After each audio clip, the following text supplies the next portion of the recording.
Good morning बच्चों। आज कक्षा 9वीं में हम लोग नागरिक शास्त्र का अध्ययन करेंगे। नागरिक शास्त्र में जो अध्याय आपका चल रहा था अध्याय 11, जिसमें लोकतंत्र के विचार एवं विस्तार का चौथा भाग अध्ययन करेंगे। इसके पहले आप लोगों का जो 3 क्लास हुआ था, इसमें भाग 1, भाग 2, भाग 3 का अध्ययन किए थे, जिसमें म्यांमार सबसे पहले तो लीबिया के बारे में पढ़े थे कि लीबिया की स्थिति क्या थी, इसमें किस प्रकार से परिवर्तन आया था, उसमें लोगों को क्या क्या सुविधाएं दी गई थी, है ना। फिर उसके बाद हम लोग म्यांमार के बारे में पढ़े कि म्यांमार कहाँ पर था, कौन सा देश था, कहाँ पर स्थित था, कौन उसका उपनिवेश था, ये सारी चीज़ें हम लोगों ने भाग 1, भाग 2, भाग 3 में अध्ययन किए। अब हम लोग भाग 4 में देखेंगे कि म्यांमार में किस प्रकार से बदलाव आया था। म्यांमार में बदलाव आने का सबसे प्रमुख कारण था, यहाँ पर लोग ये चाहते थे कि यहाँ पर लोकतंत्र की स्थापना हो, किंतु 2007 में जब यहाँ पर थेन सेन यहाँ के प्रधानमंत्री जीडीपी इसमें देखेंगे, इसमें यूएसडीपी के आधार पर यहाँ पर जब प्रधानमंत्री बने थे, तो उन्होंने ये कहा था कि सन 2008 में म्यांमार में कई तरह के परिवर्तन आए थे और जैसे लोकतंत्र की स्थापना के लिए यह सैनिक शासन और जनमत संग्रह का आदेश दिया गया, किंतु जनमत संग्रह नहीं कर पाया गया था। यहाँ पर लोकतंत्र के स्थापित करने के लिए जनमत संगठन जो था उसको आदेश दिया गया था कि यहाँ पर लोकतंत्र स्थापित किया जाएगा, उसके लिए जनमत की आवश्यकता होगी, किंतु यह संग्रह करना उनके लिए बहुत कठिन हो गया और वे लोग संग्रह नहीं कर पाए थे। जनमत मतलब क्या होता है? जनता का मत, वो है ना। फिर इस देश का नया नाम यहाँ पर बर्मा रखा गया था। जो म्यांमार था, म्यांमार से इसका नाम परिवर्तन करके बर्मा रखा गया था और इसी में देखेंगे बदलकर म्यांमार कर दिया गया था। सन 2010 में संयुक्त राष्ट्र संघ की देखरेख में म्यांमार में चुनाव हुआ था। यहाँ पर संयुक्त राष्ट्र संघ की देखरेख में जब चुनाव हुआ था, तो उस समय चुनाव में सू की को नज़रबंद रखा गया था और ये चुनाव में भाग लेने नहीं दिया गया था। जब वहाँ पर चुनाव किया गया था म्यांमार में, किंतु यहाँ क्यों इनको नज़रबंद रखा गया था? क्योंकि ये लोकतंत्र के समर्थक थी, लोकतंत्र का समर्थन करती थी और इसी के आधार पर लोग उनको पसंद करते थे। तो कहीं ये चुनाव जीत ना ले, इसलिए उन्हें क्या कर दिया गया था? नज़रबंद, उन्हें जेल में डाल दिया गया था और उसमें फिर नज़रबंद कर दिया गया था और उन्होंने निर्वाचन प्रक्रिया पूरी तरह होने के बाद उन्हें बाहर निकाला गया था। उनकी पार्टी में एनएलडी जो कि एनएलडी के विरोध स्वरूप चुनाव भाग लेने से मना कर दिया गया था। परिणाम यह हुआ कि सेना द्वारा यहाँ पर सहायता प्राप्त यूनियन, जिसमें देखोगे सॉलिड सेरिट और इसमें डेयरमेंट पार्टी द्वारा यह चुनाव जीत लिया था। इसमें उन्होंने उनको चुनाव में भाग लेने से मतलब उनको चुनाव लड़ने के लिए शामिल नहीं किया गया था और किंतु फिर भी उन्होंने क्या किया था, उनके द्वारा, जिसमें यूनियन के द्वारा, एक यूनियन थी जिसके द्वारा वो चुनाव में खड़ी हुई और चुनाव जीत गई थी और उन पर चुनाव में भ्रष्टाचार का आरोप भी लगा था और उसके आधार पर इसमें इस तरह के म्यांमार में सेना का शासन इसमें धीरे धीरे क्या हो गया? समाप्त हो गया था। जब सू की को यहाँ पर चुनाव जीत गई, तो वह वहाँ पर जो सेना का शासन था, सेना अपनी मनमानी करते थे, लोगों का शोषण करते थे, किसानों का शोषण करते थे, किसानों के बच्चों को खरीदकर उनसे बाल श्रमिक करवाया जाता था। इस प्रकार से बहुत सारे अत्याचार होते थे। ये जो चुनाव हुआ था, चुनाव होने के बाद यहाँ पर सू की को यहाँ पर का निर्वाचन घोषित किया गया था और उसके आधार पर जब वो चुनाव जीत गई, तो यहाँ पर धीरे धीरे सैनिक जो शासन था वो समाप्त होने लग गया था। इसके बाद देखेंगे यहाँ पर नए राष्ट्रपति थेन सेन बन गए थे। फिर वहाँ पर सरकार पर सेना का नियंत्रण था। यहाँ पर सू की को तो नहीं बनी थी क्योंकि वो नज़रबंद थे। सू की को यहाँ पर नज़रबंद रखा गया था और चुनाव लड़ने नहीं दिया गया था। किंतु यहाँ पर जब चुनाव लड़ा था तो यहाँ पर जब थीन सेन यहाँ के जब प्रधानमंत्री बने तो प्रधानमंत्री बनने के कारण से यहाँ पर लोगों में थोड़ी सी राहत आई थी, किंतु यहाँ पर सेना जो सरकार चल रही थी उसमें सेना का नियंत्रण अभी भी ख़त्म नहीं हुआ था और विश्व के अधिकांश देश ने इस चुनाव को मान्यता नहीं दी थी। और सन 2011 में म्यांमार में 45 सीट के लिए उपचुनाव हुए थे और इस चुनाव में जो उपचुनाव किया गया था, इन चुनाव में इसमें सू की को पार्टी NLD ने भी भाग लिया था और 43 सीट से जीती थी। उसके बाद देखेंगे यहाँ पर जो सू की जो आज़ाद होना और उनकी पार्टी पर यहाँ पर चुनाव में भाग लेने के लिए यहाँ पर सेना तथा उसके सेना में भाग लेने तथा म्यांमार में लोकतंत्र की शुरुआत की इसमें निशानी थी। और 2015 में आम चुनाव के लिए घोषित परिणाम के अनुसार से सू की को पार्टी के दोनों सदस्यों ने यहाँ पर सदनों में पूर्ण रूप से इनको बहुमत मिला था और पूर्ण रूप से बहुमत मिलने के कारण से यहाँ पर चुनाव जीत गई थी। यहाँ पर जो प्रधानमंत्री बने थे थेन सेन के बनने के बाद में भी यहाँ पर क्या हो रहा था, जनता का शोषण हो रहा था क्योंकि उस समय भी यहाँ पर उनका जो नियंत्रण था, सेनाओं का नियंत्रण था, वो ख़त्म नहीं हुआ था। और फिर उसके बाद जब यहाँ पर जब उपचुनाव हुआ तो उपचुनाव होने में यहाँ पर जब सू की को वहाँ पर क्या है चुनाव में भाग लिया और चुनाव जीत गई थी 45 सीटों से। और फिर वहाँ पर धीरे धीरे सैनिक शासन पूरी तरह से समाप्त हो गया था। अब देखते हैं हम लोग लीबिया और म्यांमार में क्या तुलना था। वैसे तो अगर देखा जाएगा तो लीबिया और म्यांमार में जो तुलना अगर करते हैं तो इसमें बहुत सारी चीज़ों में हमको समानता देखने को मिलता है कि यहाँ पर लीबिया में भी वही स्थिति बनी हुई थी कि शुरुआत में वह निर्धन देश था और जिस प्रकार से वहाँ पर शासन व्यवस्था थी उसके कारण से वहाँ पर लोगों का शोषण होता था। किंतु जैसे ही वहाँ पर नियंत्रण बना, जैसे ही वहाँ पर प्राकृतिक गैस और गैसों का पता चला तो उसके कारण से क्या पेट्रोल का पता चला तो उसके कारण से वो एक धनी देश बन गया। किंतु जो ताकतवर परिवार थे और ताकतवर परिवारों के हाथों में नियंत्रण होने के कारण से वहाँ पर एकाधिकार हुआ था। और यहाँ पर लीबिया में लोकतंत्र नहीं था, यहाँ पर सैनिक शासन था, जिसके कारण से यहाँ पर जनता परेशान थी। तो हम कह सकते हैं कि दोनों ही देशों में, चाहे वो म्यांमार हो चाहे लीबिया हो, तो ये दोनों ही देशों में क्या था, लगभग समानताएं देखने को मिलता है, किंतु कुछ इसमें असमानता मतलब दोनों में अंतर भी देखने को मिलता है। उसको हम लोग देखेंगे। इसमें हमने वर्तमान में दो लोकतांत्रिक संघर्ष के विषय में पढ़ा था। यूँ तो हम दोनों ही देश में अलग अलग है, किंतु यहाँ पर दोनों ही देश में अलग अलग है, लेकिन दोनों ही देश में यहाँ पर समानताएं देखने को मिलती है। इसमें लीबिया कल्याणकारी कार्य के लिए जितने नए कल्याणकारी किए गए थे, जिसमें जनता की मूलभूत आवश्यकताओं को पूरा करने के लिए किया गया था और जीवन स्तर में शिक्षा है, नौकरी है और उनकी स्वास्थ्य सुविधाओं को भी ध्यान में रखते हुए उस समय म्यांमार जब यहाँ पर सू की को यहाँ की जो नेता थी वो लोगों को सुविधाएं देना प्रारंभ कर दिया। यहाँ पर लोगों को मुफ्त स्वास्थ्य सुविधाएं, शिक्षा की सुविधाएं और एक तरफ से देखा जाएगा उनको रोजगार की सुविधाएं, आवास की सुविधाएं इनको देना प्रारंभ कर दिया था। उसी तरह से यहाँ पर जब लीबिया में यहाँ पर क्या था, यहाँ पर लीबिया में भी यहाँ पर जब शासन व्यवस्था सुदृढ़ बन गई तो यहाँ पर जब वो देश स्वतंत्र हुआ लीबिया, तो वहाँ पर भी लोगों को एक सुविधाएं मतलब कई सारी सुविधाएं मिली थी, जिसमें उनका स्वास्थ्य सुविधा था, शिक्षा व्यवस्था थी और रोजगार की व्यवस्था थी, व्यापार की व्यवस्था थी। इस प्रकार से वो एक धनी देश बन गया था।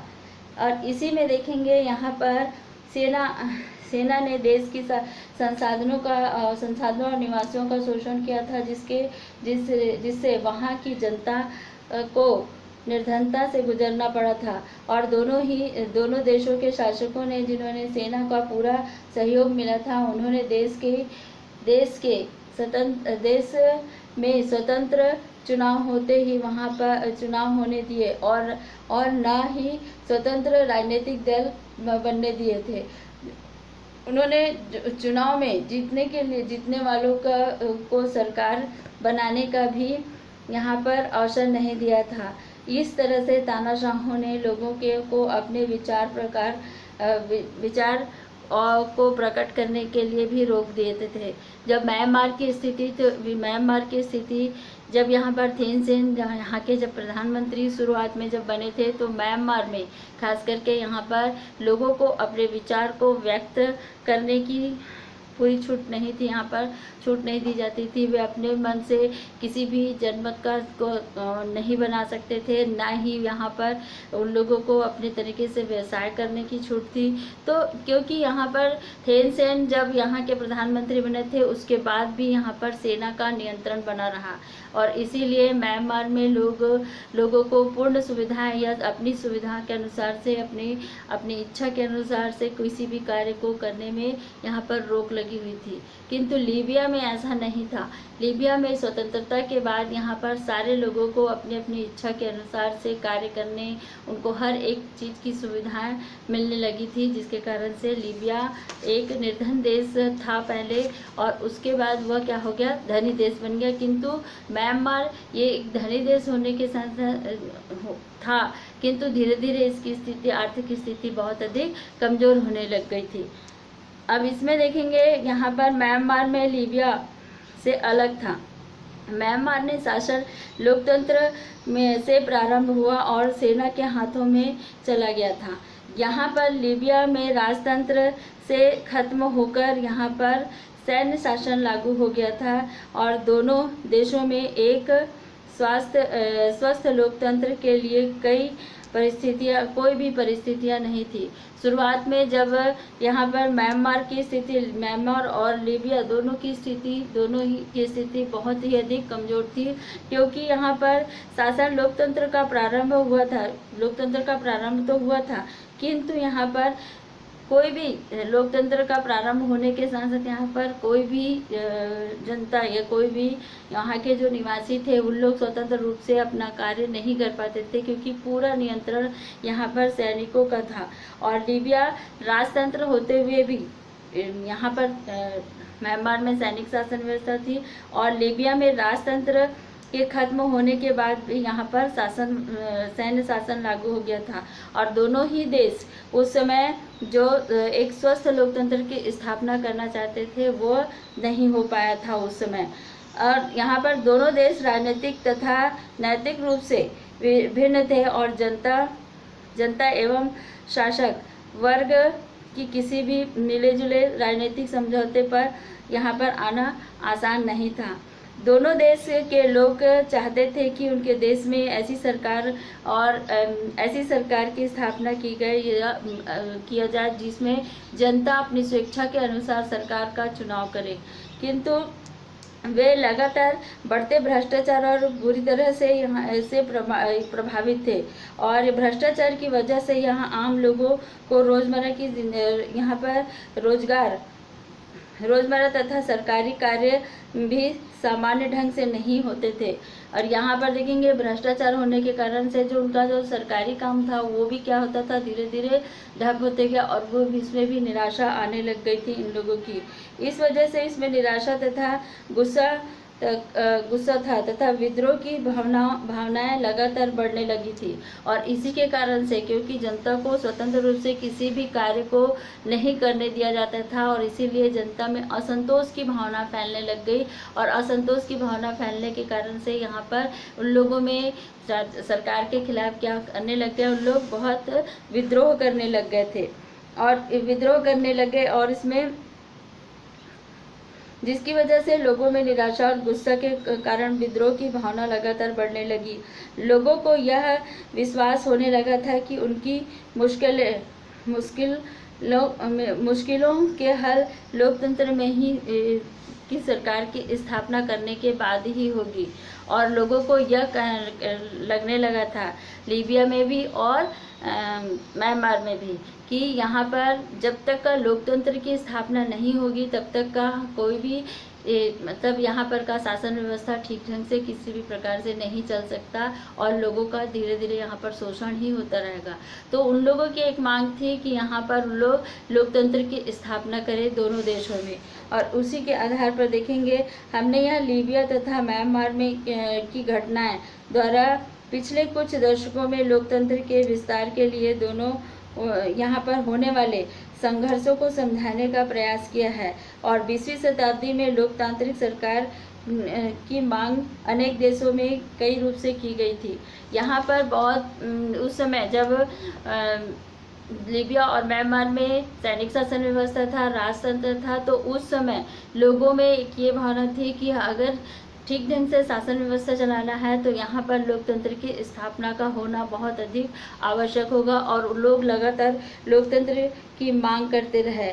20वीं शताब्दी में लोकतांत्रिक सरकारों की मांग अनेक देशों में कई रूप से की गई थी, और इसमें उपनिवेशवाद ने स्वतंत्र होने वाले अधिकार देशों में पहले लोकतांत्रिक सरकारों की स्थापित किया था। और जहाँ पर लोकतंत्र स्थायी नहीं बन सका था वहाँ अभी भी लोग लोकतंत्र की स्थापना के लिए संघर्ष कर रहे हैं। वहाँ पर कई देशों में तो 2007 मतलब यहाँ पर राजतंत्र और जो सैनिक व्यवस्था थी वो समाप्त होने के बाद लोकतंत्र की स्थापना हुई, किंतु कई देश अभी भी वहाँ पर संघर्ष करता रहा कि वहाँ पर अपने देश में लोकतंत्र की स्थापना की जाए। तो यहाँ एक चीज़ तो देखने को मिला है कि हम लोग यहाँ पर जब सैनिक शासन व्यवस्था लीबिया में म्यांमार में जब सैन्य शासन व्यवस्था था, और फिर वो धीरे से जब थिन सेन के आने के बाद यहाँ पर थोड़ा सा शासन में परिवर्तन हुआ था, किंतु फिर भी यहाँ पर सैनिक नियंत्रण अभी भी बना हुआ था कि उसके कारण से लोग स्वतंत्र रूप से अपने विचार व्यक्त नहीं कर सकते थे, ना ही कोई काम कर सकते थे। और उसी के आधार पर यहाँ पर जब लीबिया जब एक स्वतंत्र देश बना तो यहाँ पर लोकतंत्र की स्थापना तो नहीं हो पाई, किंतु यहाँ राजतंत्र की स्थापना थी, और राजतंत्र में भी तानाशाही देखने को हमको मिला था। तो यहाँ पर जब 2010 से 2015 तक का में जब चुनाव हुए थे तो यहाँ पर लोकतंत्र की स्थापना की गई थी, और उसके आधार पर यहाँ पर लोगों को स्वतंत्र रूप से जीने का और अपने कार्यों को करने का, अपने विचारों को व्यक्त करने का अवसर मिला था। तो इसी में देखेंगे जो नोबेल पुरस्कार मिला था, किनको मिला था? सू की को यहाँ पर सन 1991 में सू की को यहाँ पर शांति के लिए एक नोबेल पुरस्कार मिला था, जिसमें नोबेल पुरस्कार दिया गया था। और ये जबकि वे नज़रबंद थी, क्योंकि वो लोकतंत्र की समर्थक थी और लोगों में ये चाहती थी कि यहाँ पर लोकतंत्र की स्थापना हो, और शायद वो अगर चुनाव जीतती उस समय, अगर उनको नज़रबंद करके नहीं रखा जाता तो वो चुनाव जीत जाती और वहाँ पर लोकतंत्र की स्थापना हो सकती थी। और इसीलिए जो शासन में शांति व्यवस्था को बनाए रखने का जो सबसे अधिक प्रयास की थी वो सू की थी, और उसी के कारण से उनको नोबेल पुरस्कार शांति के लिए नोबेल पुरस्कार मिला था। और उनके नहीं रहने पर यहाँ पर उनके अनुपस्थिति में वहाँ पर उनके पुत्र को ये नोबेल पुरस्कार दिया गया था। उनके अनुपस्थिति में उनके पुत्र को नोबेल पुरस्कार प्राप्त किया तथा भाषण दिया, और उनके अंश निम्नलिखित है। यहाँ पर देखेंगे जो भाषण दिया था वो भाषण में उन्होंने क्या लिखा था, वह भाषण बहुत ही कुछ तरह से देगी कि वह नोबेल पुरस्कार को अपने लिए नहीं बल्कि अपने यहाँ पर देशवासियों के नाम पर लेगी। यह पुरस्कार भी उन्हीं का है जो बर्मा या म्यांमार में अनेक वर्षों के एक लंबा संयम से चला आ रहा है, जो कि शांति, स्वतंत्रता और लोकतंत्र के लिए है। यहाँ पर जो उन्होंने भाषण दिया था वो उन्होंने ये कहा था कि ये नोबेल पुरस्कार अपने लिए नहीं बल्कि देश की जनता के लिए था, और देश की जनता के लिए कि वो अभी तक का अपने में एक संयम रखे हुए थे ताकि ये यहाँ पर लोकतंत्र की स्थापना हो सके। तो बच्चों यहाँ ये इस वाले पार्ट में आप लोगों को इसके पहले वाले क्लास में भी बताई थी कि इतिहास या नागरिक शास्त्र ये नागरिक शास्त्र या इतिहास हम लोग का वर्तमान इतिहास या वर्तमान नागरिक शास्त्र कहलाएगा, क्योंकि ये 2-4 साल पहले की ही बात है। और जो हम लोग पहले पढ़ चुके थे मतलब जो प्राचीन था या मध्यकाल में जो पढ़ते थे हम लोग, उस प्रकार का जो शासन व्यवस्था था। तो जब तक का आप पाठ को अच्छे से नहीं पढ़ोगे तब तक का आपको कोई चीज़ समझ में नहीं आएगा, क्योंकि यहाँ पर लीबिया और म्यांमार में बहुत ज़्यादा कन्फ्यूज़न हो जाता है, समझाते समय बच्चों को समझ में नहीं आता है। तो आप लोग एक काम करोगे कि पुस्तक को बहुत अच्छे से पढ़ोगे और जो पॉइंट इम्पॉर्टेंट रहेगा उसको अंडरलाइन कर लेंगे, और उसमें से अगर प्रश्न निकलता है तो उसमें से प्रश्न निकाल कर आप अपनी कॉपी में भी लिख लोगे। वैसे तो इसका जो प्रश्नोत्तर आपको मिलेगा वो छोटे छोटे प्रश्न भी मिलेंगे, वस्तुनिष्ठ प्रश्न भी मिलेंगे, किंतु अपने तरीके से आप लोग जब इस पुस्तक को पढ़ोगे, इस पाठ को पढ़ोगे, तो इसमें से हो सकता है कि और भी बहुत सारे क्वेश्चन आपको मिल जाएंगे। तो आप इस पाठ को बहुत अच्छे से पढ़ोगे ताकि आप लोग को अच्छे से समझ में आ जाए। ठीक है, थैंक यू।